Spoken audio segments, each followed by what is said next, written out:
back at it again, and we got to talk about the WEF, Davos, the elites, and Javier Milei, because he went to Davos in the WEF. If you don't remember Javier Milei, he is the new president of Argentina, and they called him the Trump of Argentina, and he was elected there, and you know, the left went crazy because of course he's the Trump of Argentina. Well, he went to the WEF with Klaus Schwab and Bill Gates and John Kerry and all those folks, and spoke, and we'll get into that in this video here. But first, we got some other things that I want to show you guys out of the WEF. Like, share, comment, and hit that subscribe button if you are new. And let's dive into a few of these clips too. Let's dive in. I cannot think of a topic more urgent, actually, than the intersection of climate change and health. And I apologize that my back is to some folks. The climate crisis is a health crisis, fundamentally. And that actually means it is a crisis, therefore, also of our stability, our security, our economic growth, and our fundamental future as a globe. When we think about it, health is fundamental to everything that we are trying to do.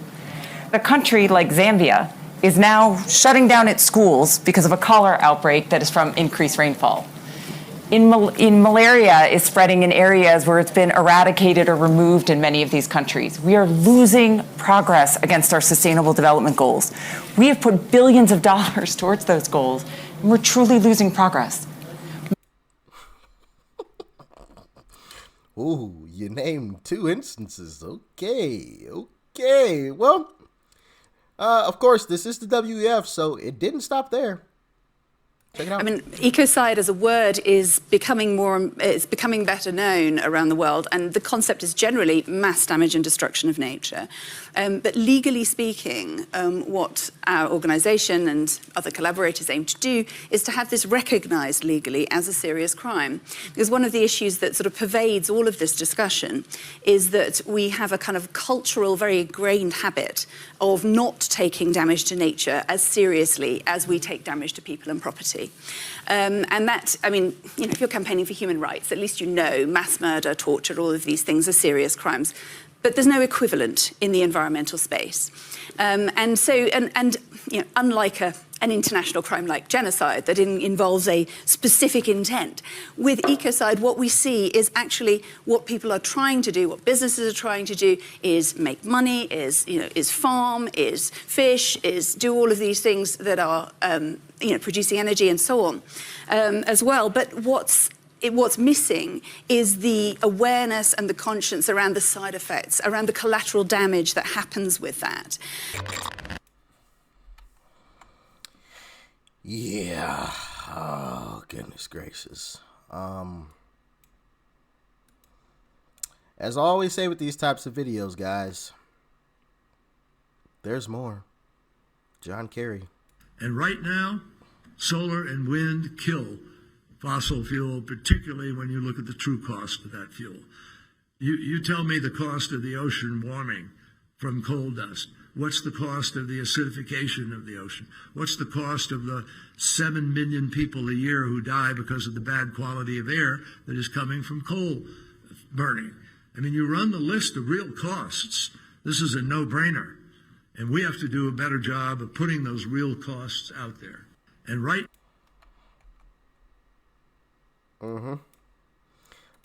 One more clip of them speaking. Check this one out too. We're developing, through technology, an ability for consumers to measure their own carbon footprint. What does that mean? That's, where are they traveling? How are they traveling? What are they eating? What are they consuming on the platform? So, individual carbon footprint tracker. Stay tuned. We don't have it operational yet, but this is something that we're working on. Stay tuned. We aren't tracking you quite yet, but soon come. Very soon. But what they failed to mention is one major thing. How'd they get there? Don't bother with going on to turn. They don't bother with going on to turny, car-sick Swiss Alps roads. They fly private jets to this private airstrip about an hour and a half, 15 minutes away from Davos.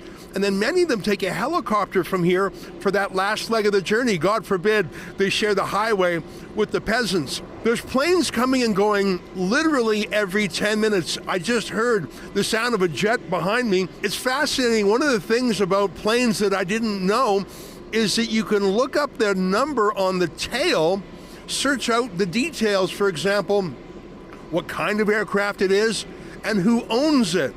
And there's even an app where you can track jets as they come and go. This is a fairly small airstrip. It's a private airstrip.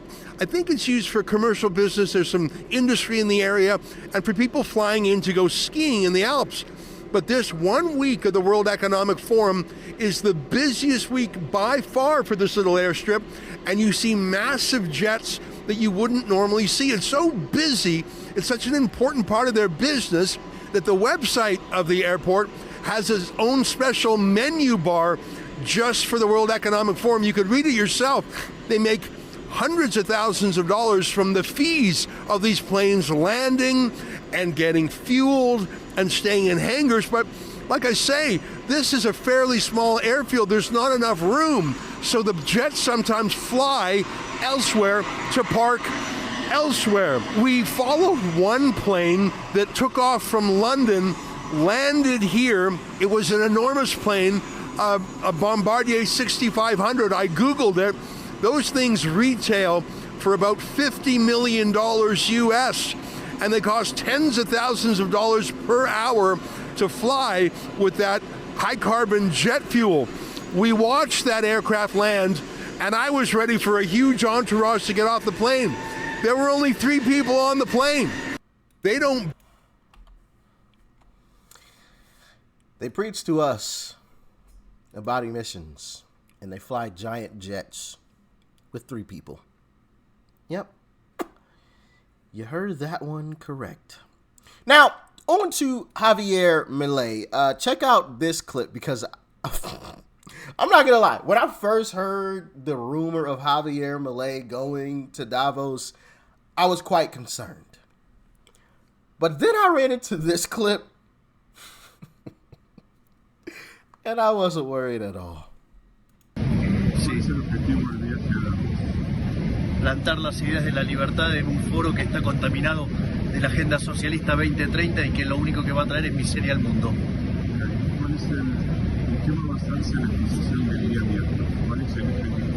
Que la libertad es la llave de la prosperidad.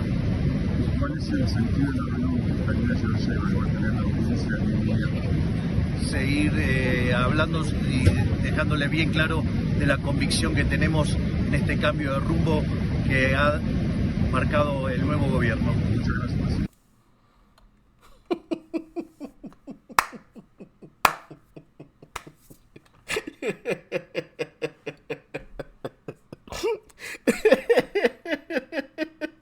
Don't you just love Javier, man? Oh man, you gotta love it. He's just like that's honestly a Trump move. If you guys remember, Trump actually went to Davos too and did the exact same thing. Because I've seen some people bring up the fact that, oh, well, Trump went to Davos. Yeah, but did you listen to what Trump actually said at Davos? Oh, man. Oh, goodness gracious. So, I'm actually going to play the video clip of what Javier Milei had to say. And I'll let you guys watch it without me interrupting. Here you go. Given the dismal failure of collectivist models and the undeniable advances in the free world, socialists were forced to change their agenda. They left behind the class struggle based on the economic system and replaced this with other supposed social conflicts which are just as harmful to life as a community and to economic growth. The first of these new battles was the ridiculous and unnatural fight between man and woman. Libertarianism already provides for equality of these sexes. The cornerstone of our creed says that all humans are created equal, that we all have the same unalienable rights granted by the Creator, including life, freedom, and ownership. All that this radical feminism agenda has led to is greater state intervention to hinder the economic process, giving a job to bureaucrats who have not contributed anything to society. Examples, ministries of women or international organizations devoted to promoting this agenda. Another conflict presented by socialists is that of humans against nature, claiming that we human beings damage the planet, which should be protected at all costs, even going as far as advocating for population control mechanisms or the bloody abortion agenda. Unfortunately, these harmful ideas have taken a strong hold in our society. Neo-Marxists have managed to co-opt the common sense of the Western world, and this they have achieved by appropriating the media, culture, universities, and also international organizations. The latter case is the most serious one, probably, because these are institutions that have enormous influence on political and economic decisions of the countries that make up the multilateral organizations. Fortunately, there's more and more of us who are daring to make our voices heard, because we see that if we don't truly and decisively fight against these ideas, the only possible fate is for us to have increasing levels of state regulation, socialism, poverty, and less freedom, and therefore will be having worse standards of living. The West has unfortunately already started to go along this path. I know to many it may sound ridiculous to suggest that the West has turned to socialism, but it's only ridiculous if you only limit yourself to the traditional economic definition of socialism, which says that it's an economic system where the state owns the means of production. This definition, in my view, should be updated in the light of current circumstances. Today, states don't need to directly control the means of production to control every aspect of the lives of individuals. With tools such as printing money, debt, subsidies, controlling the interest rate, price controls, and regulations to correct the so-called market failures, they can control the lives and fates of millions of individuals. This is how we come to the point where, by using different names or guises, a good deal of the generally accepted political offers in most Western countries are collectivist variants, whether they proclaim to be openly communists, fascists, Nazis, socialists, social democrats, national socialists, Democrat Christians, Christian Democrats, neo-Keynesians, progressive, populist, nationalists, or globalists. At bottom, there are no major differences. They all say that the state should steer all aspects of the lives of individuals. They all defend a model contrary to that one which led humanity to the most spectacular progress in its history. We have come here today to invite the rest of the countries in the Western world to get back on the path of prosperity, economic freedom, limited government, and unlimited respect for private property are essential elements for economic growth. And the impoverishment produced by collectivism is no fantasy, nor is it an inescapable fate. But it's a reality that we Argentines know very well. We have lived through this, we have been through this, because as I said earlier, ever since we decided to abandon the model of freedom that had made us rich, we have been caught up in a downward spiral, as part of which we are poorer and poorer day by day. So this is something we have lived through, and we are here to warn you about what can happen if the countries in the Western world that became rich through the model of freedom stay on this path of servitude. The case of Argentina is an empirical demonstration that no matter how rich you may be, or how much you may have in terms of natural resources, or how skilled your population may be, or educated, or how many bars of gold you may have in the central bank, if measures are adopted that hinder the free functioning of markets, free competition, free price systems, if you hinder trade, if you attack private property, the only possible fate is poverty. Therefore, in concluding, I would like to leave a message for all business people here and for those who are not here in person but are following from around the world. Do not be intimidated either by the political class or by parasites who live off the state. Do not surrender to a political class that only wants to stay in power and retain its privileges. You are social benefactors, you're heroes, you're the creators of the most extraordinary period of prosperity we've ever seen. Let no one tell you that your ambition is immoral. If you make money, it's because you offer a better product at a better price, thereby contributing to general well-being. Do not surrender to the advance of the state. The state is not the solution. The state is the problem itself. You are the true protagonists of this story.